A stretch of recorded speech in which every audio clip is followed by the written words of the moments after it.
What's going on, world? Welcome back to another edition of the Black Mental Health Podcast. I'm your host, Reg.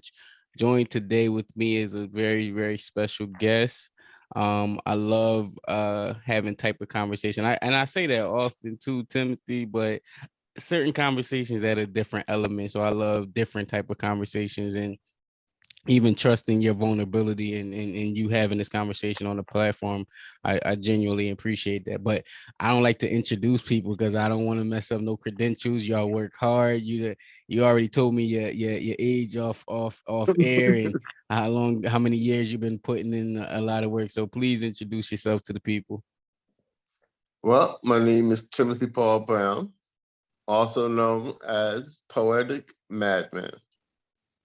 That is my alias, Poetic Madman, because I am a poet and I also suffer from schizophrenia. So the two go together. No, Poetic Madman. yeah, I definitely understand that. And the first thing I noticed when I went to your website to get some information of who was coming on the podcast platform, you put like a disclaimer out in the first 5 seconds of like, hey, I'm speaking slowly because X, Y, Z. Can you talk to the people about that?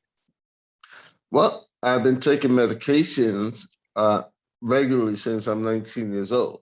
I am 57 now. So 38 years of taking psychotropic medications. One of the side effects is what they call tardive dyskinesia. Now, tardive dyskinesia affects the words, the slurring of the words.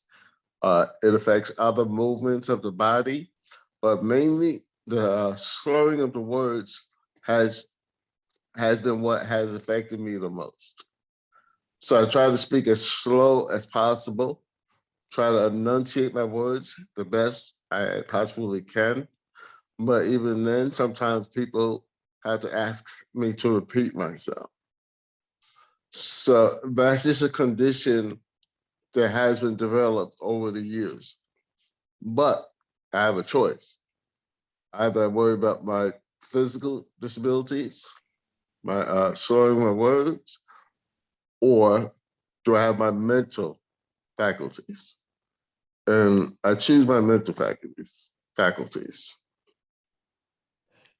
And one of the things that I noticed and saluted about your strength, because you said your age. Some people don't like to say the age, but where you said from 19 to 57, like what was that 19-year-old? Like what caused you to have to realize like, hey, I need medicine at 19? Like what was that first instance for you? Well, it wasn't my choice. I had no idea that I needed it. I had no idea what was going on. All I know was that I was going through situations, but I couldn't identify what it was. It just seemed so natural to me. There was no way I could say, well, there's something wrong with this situation. Until, and it's a very long story, drawn out story, but to make it short, I was arrested at the age of 19 and in a fully blown psychotic state. I was arrested. When they realized that I wasn't a criminal, they realized that I was suffering from schizophrenia. That's when they put me into a hospital, what they call the forensic unit at the county jail, which is a hospital for people who have criminal history, which I don't, but they put me there anyway because they arrested me. Then they sent me off to a state hospital where they started giving me medications for my mental illness. That was like one of the most traumatic experiences of my life, if not the most traumatic experience of my life. That was something I can't even describe. I mean, the average person wouldn't even be able to fathom it. That's how profoundly traumatic it was, you know? Anytime I hear and talk to someone who's been institutionalized or been put in an institution, they never speak highly of it. It's almost like, yo, that was the worst experience I had, or it was one of the most life-changing or traumatic experience. Without going into detail or too much detail, whatever you feel comfortable in sharing, can you speak on that experience? I can try without getting emotional. Mm, whatever But you feel comfortable sharing. yes, I have what they call PTSD. PTSD is something that has been that was developed from early childhood, from coming from an abusive household. And the first time I remember having any symptoms that I could look back on was at the age of 8 years old. I was 8 years old, and it came from around the same time that, okay, I'll try to get as honest as I possibly can and go as deep as I possibly can because it's important for the people to hear. Very important for people to hear. This is something that Black men don't talk about. They don't talk about sexual abuse. They don't talk about physical abuse. They don't talk about what is considered weakness. They don't talk about these things. They don't talk that they think they're having a mental illness, or some of them, a lot of us feel that having a mental illness is a sign of weakness. At this point, I know that it is not a sign of weakness, but it is actually a sign of strength, where you get to know who you are as a person, what your limitations are, and what you're supposed to be doing in life and what your purpose is. My purpose is to help other men in my situation gain self-worth, self-esteem, hope, strength, truth, honesty, all these positive things, and love for self, major, all these positive things. Now, going back to my childhood, my brother, I had, my brother was sexually abusing me up until the age of 8 years old. That was the last time I can remember. That's when I basically, what they call aged out, which means when an abuser stops abusing a child, they call that aged out. So at 8 years old, I aged out. That was the last time. Around 8 years old is when I started having all kinds of uh, acting out, like running away from home. I started experimenting with cigarettes. I was a pathological liar. I would steal. I would get into fights. Uh, First symptom that I ever had as an 8-year-old child is what they call dissociation. Now, dissociation is when you lose consciousness and you're not aware of what's going on around you. So I remember I would walk to school with my younger brother, my older brother, and as I was walking to school, I would lose consciousness. I had no idea what was going on. I have no recollection of what happened, but I would lose consciousness. And as we were walking and I lost consciousness, I would bump into a telephone pole. And that's how I came to. My brothers, they would laugh at me because they thought there's something wrong with me. Um, and I've been laughed at throughout my whole life because of the things I would go through. But that was the first symptom that I ever had. Shortly after that, fast forward to about 11 years old. Well, I've always been a troubled child, but fast forward to 11 years old, when my mom finally left my father, who was also very abusive. He was physically abusive to my mom and the rest of my family. So, 10 years old, my mom finally leaves my father. We got up and got out of there as soon as we could.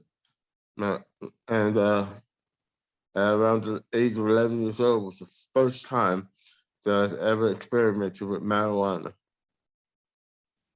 So I'm 11 years old trying to smoke marijuana. By the time I was 13, I was smoking marijuana on a regular basis. By the time I was, fast forward, 17, is when I first started hallucinating from the marijuana.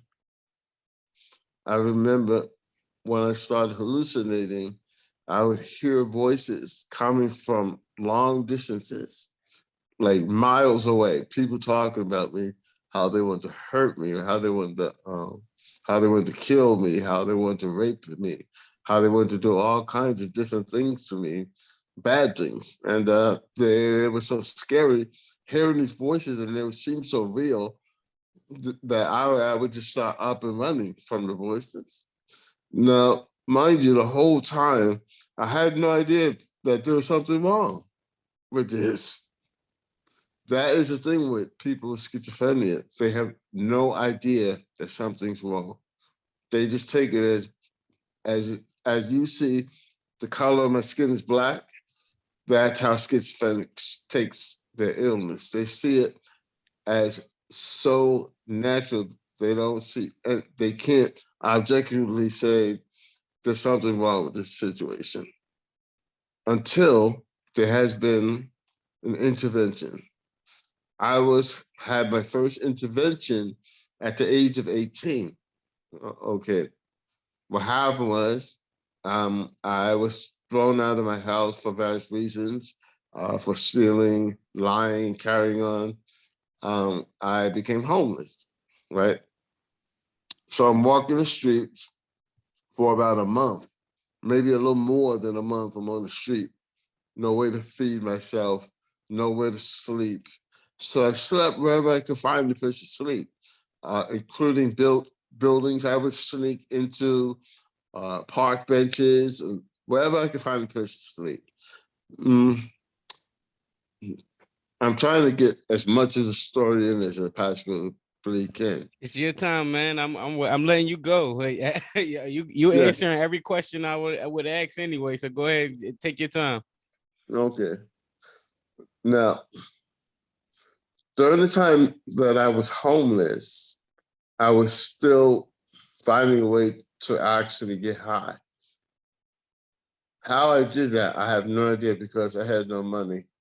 I remember one situation when I was walking the street and I hadn't eaten in 3 or 4 days, uh, nothing to eat. And I remember I was so hungry. I'm walking the streets. I walked into a deli and I just walked in and looked at the owner and I just looked at him with his eyes. And the only thing I can say to him is, I'm hungry. And he looked into my eyes and he realized, he said, wow, there's something wrong here. And he made me a sandwich and he gave it to me. That was like one of the most compassionate things that has ever happened to me. I was just so hungry. And that's a metaphor for my life, basically, hunger. So what happened was, while I was on the street, and there was a guy, and I dare call him a friend of mine. He wasn't a friend of mine. He was definitely out. He wasn't um, he wasn't there for my best interests. Anyway, so he gave me a Mexican pill. So this was the first time I've ever taken a hallucinogenic. I had never tried anything other than marijuana or alcohol. So I took the hallucinogenic. This was the start of my decline. I mean, really decline. I took the Mexican pill, and maybe a half hour later, I started hallucinating. And I had the worst hallucinations you can imagine. I started seeing things. I started seeing what you would call the face of a devil, and I saw it on people's faces. I started hearing voices. They were talking to me. They were very tempting to me and telling me that they were going to do this to me. They were going to do that to me. So that was very scary. Um, this is like all going upstream without a paddle, basically. Um, so anyway, shortly after that, they brought me to the jail. Um, I was very sick at the time, and I became suicidal while I was in prison. They put me on the forensic unit. They gave me medications. What happened was they gave me medications. The medications started making my tongue swell up, and my eyes were rolling in the back of my head. It looked like one of those movies where you see schizophrenics with like electrodes on their heads and the eyes are rolling in the back of their head and they look really crazy. That's real stuff. That's real stuff. I mean, it actually happens. People don't see they see the movies, but they don't realize that it actually happens in real life. The movie got it from somewhere. Yes, absolutely. So finally, what they did was they sent me to a state hospital. After from the forensic unit, they sent me to a state hospital. I went to the state hospital and I refused to take medications. What happened was I had a full recovery without taking medication. But stupid me, I just continued to get high. Stupid me. I wish I would have known at that time that it was the drugs that was making me feel that way. Maybe it would have slowed down the process. Um, but yes, I continued to get high. So basically, a year later, exactly a year later, I was out on the street again, looking for a place to stay, with sleep. Had nowhere to sleep. Sleeping in abandoned buildings. I had an abandoned bus that I slept on every night. I slept on the abandoned bus. Park benches. Um, Anywhere I could find a place to sleep. Couldn't feed myself. Still got high. Still found a way to get high. Yes. So what happened was I had gotten high once. I had no idea what it was, but come later to find out it was marijuana laced for angel dust. That was the experience I just mentioned to you before, about going to the hospital, um, having the worst hallucinations, hearing voices as if we're talking to each other right now, but they weren't actually me talking to anybody. But it seemed so real. It seemed just as real as we are talking right now. I would see things, see the face of demons and things like that on people's faces. Um, this I know because this time I took the medications because that was like the only hope that I had was to take the medications. So I took the medications this time. I realized that there was something wrong after taking the medications because I started seeing these things slowly go away, the hallucinations, the voices. And I saw all that slowly go away. And I realized, hey, I have an illness. That was when I basically arrived to, and now I'm to the point where I am right now because I realized that I had an illness at that moment, that I had something I had to take care of. It's like knowing that you have cancer and you know that you have to get chemotherapy for that cancer. That's when I realized I had an illness and I need to take care of it. Now, one thing about people with my illness, a lot of us are in denial. A lot of us do not want to take medication because they feel like they slow them down. It affects their physical body. Uh, it slows down their mind. It makes them dull. It makes them this. All kinds of side effects. So we kind of hope and wish that we never had to take the medications. Okay.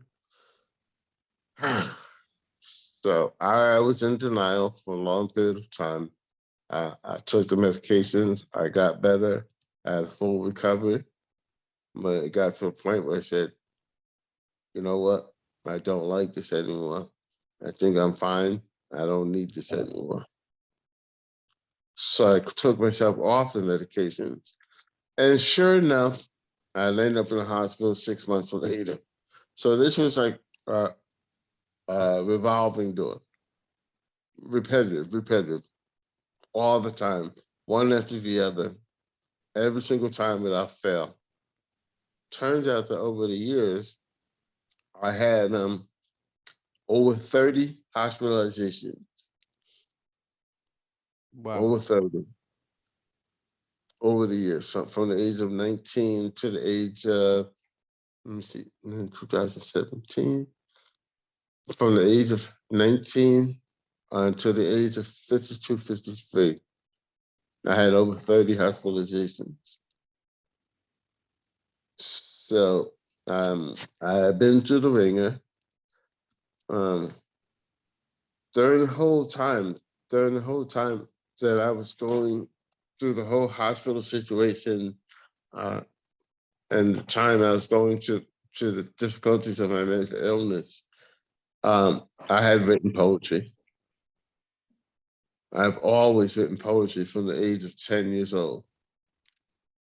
My very first poem I wrote in the 5th grade at the age of 10 years old, and it was entitled Facts, F-A-T-S, Facts. It was I wrote it, it was about a young man who was overweight, right?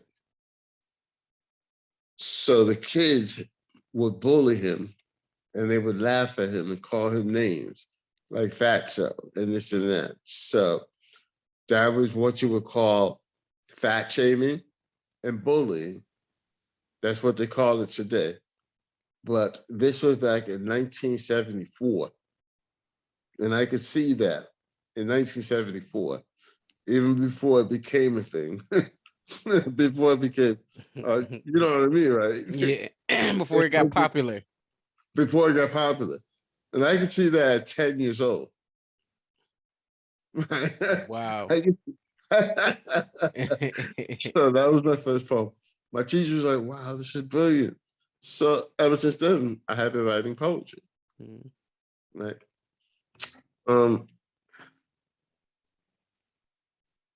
I didn't really, my poetry wasn't really, my poetry changed in 1987. In 1987, I went to a hospital. I was hospitalized. I met another poet at the hospital. He was a patient there. And we would share poetry with each other. Now, this brother, well, he was a white dude. His poetry was so amazing to me that it changed the way I approach poetry for good. Right? He had a style where he would write 2 bars, and each bar would have the same rhyme at the end of each sentence, right? So he would say something like, I came to know you once. This is something that I wanted. I came to know you twice, but it was something that was fronted. So, I mean, that's how he would just go with his words. That wasn't that great of an example, but anyway. No, you did good. That was a freestyle. Yes, it was a freestyle, but yeah. So he would write. That's how he would write, and it changed my way of style of writing for good. So this was back in 1987. Then to fast forward a little bit, in 1997, that's when I really started writing and holding on to my poetry. I remember I was working a graveyard shift at a gas station, and we had very few customers during that time of the night of the day. We had very few customers, so I would have my pencil and I would have a pad, paper, and I would write, and I just keep writing. Now this is about the same time that Tupac had died. My writing was very, very much influenced by Tupac. What intrigued me so much about Tupac was his conflict between good and evil, right and wrong. That was his conflict. He couldn't decide which one he wanted to side on. Was he good? Was he evil? Was he right? Was he wrong? Was he good? Was he bad? He couldn't decide what he wanted to be. So that's what really intrigued me, the conflict. Do you remember that album he made, Me Against the World? Mm-hmm. That one. I would walk around with that album, the tape back in this, at that time it was a tape. I would play that tape all day long, everywhere I went. I was out of my mind at the time. So I would play that tape all day long. Every single day, I play that tape all day long, and I sit there and I recite every single word of each song, word for word. I recite it out loud, screaming at the top of my lungs. People thought I was crazy, which I was at the time, but that was like my greatest influence at the time. So, Big Against the World was a great influence on me. Then it's Dark and Hell is Hot came out. DMX, God rest his soul. Yeah, definitely. That changed my whole other. That changed my writing as well. Again, one thing I liked about DMX again was his conflict. The conflict between the streets and God. That was his major thing. His whole conflict between what he like his street persona and his belief in God. So when I was going to school, I was going to acting school, and the acting coach said that there are three elements that make for good art. One is conflict, one is obstacles, and the third is struggles. So I took conflict. That was my major thing. My conflict is between God and insanity. So a lot of my poems have religious references, and they talk about things of what people would call insanity. So if you read some of my poems in my books, you'll see that that conflict is there. The whole religiosity and insanity. That comes from the symptoms that I had over the years. Like I explained to you about seeing the faces of demons. That automatically made me conclude that whatever it is I was going through was something that was based on religion or based on God, based on Satan, based on things that deal with anything that has to do with religion, mainly Christianity. So I had this conflict within me that was stemming from my illness, the effect that it had on my spirit, the effects that it had on my mind. So everything was about, is this God or am I Satan? So the whole conflict was Christianity and insanity. Oh, okay. So in 2002, around that time, I had enrolled in school, in college, and I took my first acting course. When I took my first acting course at the college, I joined um, a slam poet team. The name of the college is Westchester Community College. And I joined the Westchester Community College Slam Poet team.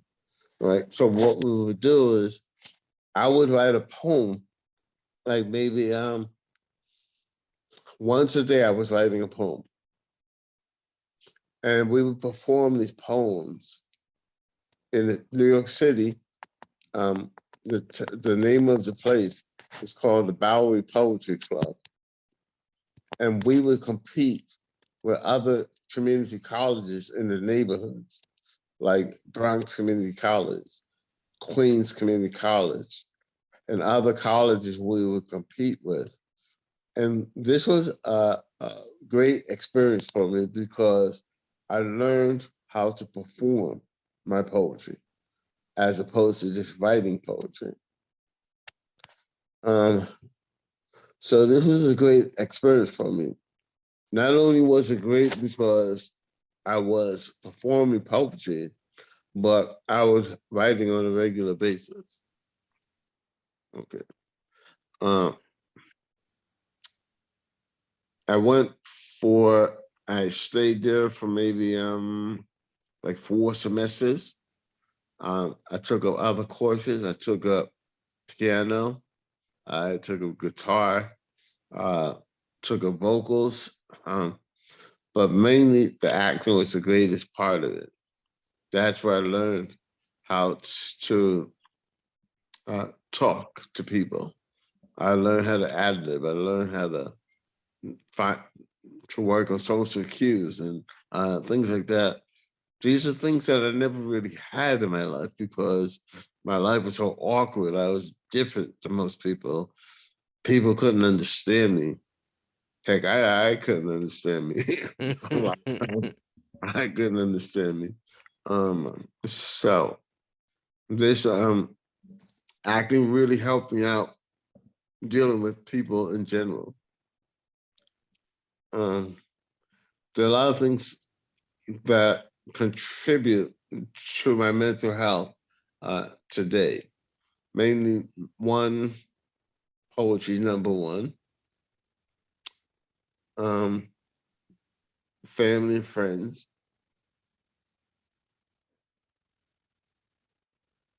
God. All these things contribute to my mental health. Also, of course, medications contribute to my mental health. One of the most important things in my life is my relationship with a therapist that I have right now, who I've been seeing for the past 5 years. We have a relationship where it's like no other relationship I've ever had in my whole life. She's like my best friend, basically. Somebody I can talk to. She happens to be an Italian woman, younger than myself, but she's wise beyond her years. Very, very intelligent, highly intelligent, and I can definitely call her my friend. Her name is Linda. I know she doesn't want me to use her last name, so I'm not going to. I'll just say her name is Linda, and her last initial is A. Linda A. She knows. Okay. She's like the best support that I've had in my whole life. You would not believe it. I mean, we talk about everything. And the thing about the major part of it is that it's not just about me getting services, but it's also about me helping her to know how to treat me. And in turn, when she learns how to treat me, she learns how to treat her other clients on the same level, knowing that this is their expertise, this is what they do, but no less or no more than equal. A lot of us don't realize that. A lot of us see ourselves as, a lot of us can be subservient when it comes to therapy and psychiatry. A lot of us feel less than or lower than people that we're working with. When in all actuality, we're actually the same. We're equal people. So that's something we have to realize. But anyway, so she's the best person you can imagine. I'll butt in and say one thing, Tim, because I think you probably think you're rambling, but if a person is genuinely interested in your story and how it can help, I think you speak very clearly from the place that you can. And I think I was surprised. Every question that I would have probably asked you, you answered it in the way that I would have. You are sharing your story. The whole premise of this podcast is sharing therapeutic stories. And sometimes I have to ask questions to pull out the story from the individual. You're giving the timeline of the story. So I don't even have to ask the question to pull it out of you. It was like, all right, these things, I was going to ask, for example, like, what support systems do you have to help you do that? You named that already. You get what I mean? Or how was, family, helping you in this process or things like that? See, these are things you're already asking. So in your mind, you probably feel like I'm rambling right now, but you're just answering. That's why I'm letting you go. I didn't interrupt you and say, all right, Tim, you talking about the war in 1952, this don't apply and all of that. Like, no, you're giving a great concise, like, chronological event. So I just wanted to make sure I'll say that really quickly. For a young man to enter into the world at the age of 18 and his first experience is going to jail, then a state hospital, being on drugs and being homeless, that is not any way for any young man to have to enter into this world as a man. Okay. If you think about it, most young men, they're on the way to college at that age, probably get their first car at their age, they own an apartment, they have a girlfriend, they have all these things that a young man should have. But no young man should enter into the world the way I did. That's a travesty. Really is. Well, I do want to ask you too, because you highlighted a little bit, but you sound pretty I want to say stable, like, centered is the word I'm looking for. You sound pretty centered now. Because all of the things you said in your story or shared in your story, I feel like there's someone who share elements of your story that's listening. But like, how you present today, what helps you stay centered in that space? I know poetry is one. Is that the main thing that holds you, centered? Prayer. Mm-hmm. That's what I was alluding to. My experience in 2004. Prayer.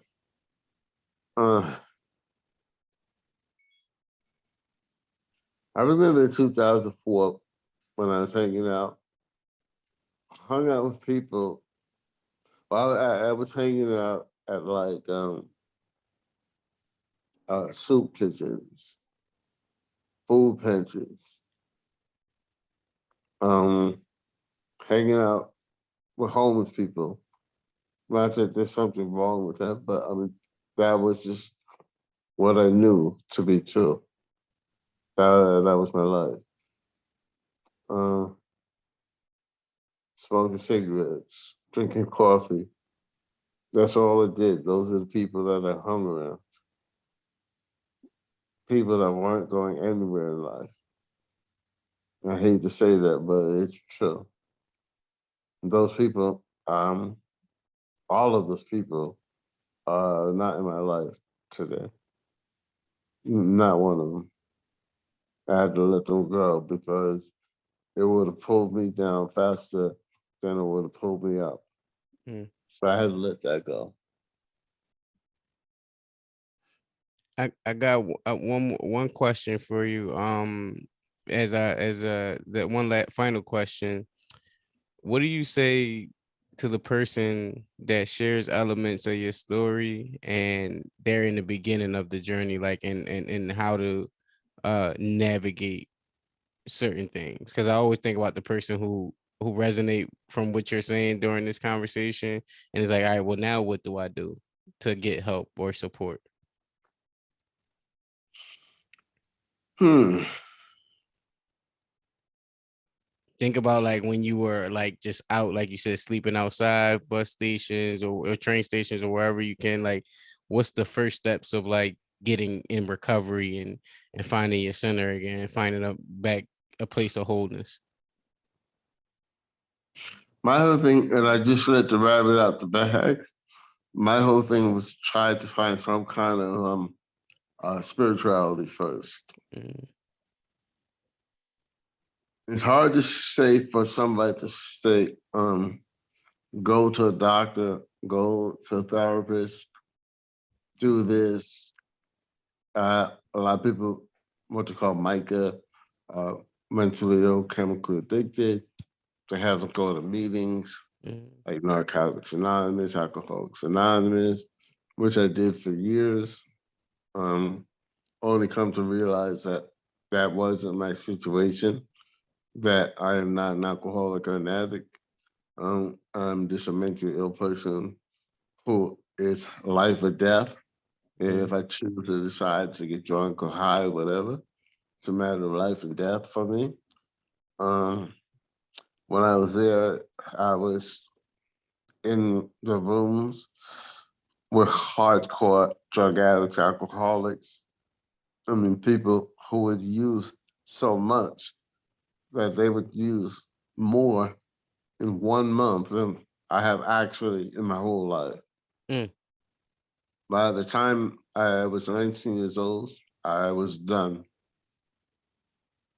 I do it at the time, but in my mind, I thought that things could possibly be different if if I tried it one more time. Mm. But these are very few and far between. They wasn't I used for prolonged periods of time because it would deteriorate my mind. Mm. So therefore, after a while, it got to the point where I would get very, very sick, and I couldn't use that anymore. I couldn't use anymore. So I mean, this would happen sporadically, Mm. but the only reason why I quit was not only from pressure from my family, Mm. because they want to label me an alcoholic and addict. But not only pressure from my family and society, the only reason why I quit was because of that fact, Mm. because of the fact that it was life and death. So I said to myself, do I want to stay alive or do I want to see an early death? So that was a major reason why I quit. And Mm. that's the only reason why I stayed quit, because I know if I ever decide to, if I decide to smoke weed or drink or whatever, that could be the last time that I ever do. Mm. And that's what keeps me going. I have a question for you. Yes, sir. What do you think about what I just mentioned about religion? It's I don't have a dog in the race. Like I don't go either way. Like, cause no one knows the true, like, what's the truth. So it's hard to argue against something or for something if no one knows the real answer. It's what we believe, but I don't really have like a particular like, oh no, that's wrong, or oh no, that's right. Like I don't have a particular dog in the race. That's brilliant. That is brilliant. I like that. We need more young men like you that think that way. Really Yeah, do. Because so many people are opinionated so strong in what they believe that they don't know anything else. They can't see anything else. Only what they believe. And they that's will it. fight. Yeah, they will fight you until to the end, uh, just to show, just to have you believe what they believe, right? Mm-hmm. So I'm glad that's the way you think, because I know a lot of people gonna watch this interview and say, "Man, that guy's sacrilegious. He's blasphemous. Speak that way." This and that. And my thing is, I really don't care at this point. Mm. I really don't. This is me. This is my truth. Mm. I'm not pushing this on anybody else. I really don't care if you believe it or not, but it works for me. I got one final question to lead us out, so that way we can make sure we lead the people with something. What's one takeaway that you want people to take from your story to help them with their mental health? I want people to know that there is a saving grace. I want people to know that each and every one of us has something inside of us that can help them help themselves, first off, whether it be arts, whether it be any form of school, whatever it may be. It could be, for me, it's poetry. It could be acting, it could be dancing, it could be singing. Anything that helps you to recover is something that you should pursue. But you should look inside yourself and find those things. You should look over your history and see what works for you. But you have to look at yourself clearly. Like some people say, okay, I was doing my best when I was taking this economics course. That's when I felt good about myself. That's when I felt strong. So find that in your life. It could be anything. It could be something as simple as playing spades. When I play spades, I feel good. I feel strong. I feel comfortable. When I'm around my family and we're cooking, I feel good. I feel strong. I feel comfortable. Those things is what you have to find. So go back over your life, look and say, this is when I was doing my best. When you see when you were doing your best, go back to that. Whatever it may be, go back to it and try and capitalize on it. I've been capitalizing on my poetry. I've been doing everything. Created a website, published books. Now I have a YouTube channel, which I wanted to give you before we leave. My my website, which is definitely something that can help those in the same situation as myself, have mental illness trying to recover. There it goes. Healing is poetic. That is the title of my website. Healing is poetic. One word. Healingispoetic.com.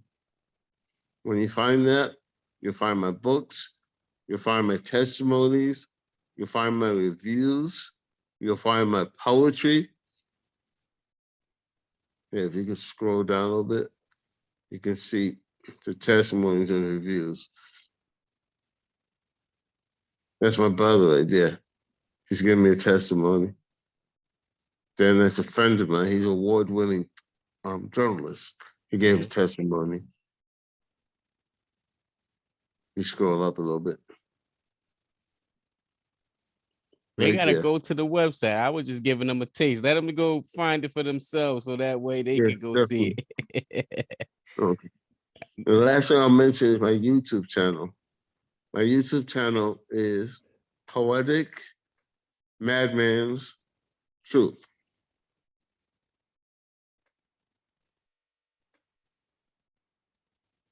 Poetic Madman's Truth.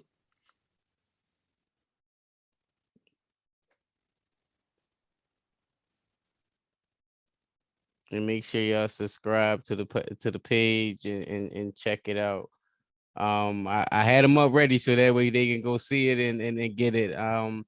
And on that note, make sure y'all share this episode with somebody who needs it. Make sure you share Timothy's message with the out there. Clip it up, let them know what's going on. Go subscribe to his YouTube. Go make sure you check out the website, the testimonials, and all the books. Go grab a few books for someone who needs it. And please remember to leave a review on iTunes on this podcast. Tell them how so Tim can see how great his conversation was, encouraging someone. And remember that this platform has never been about being a replacement to therapy. It's an alternative place where people share therapeutic stories. Thank you for listening.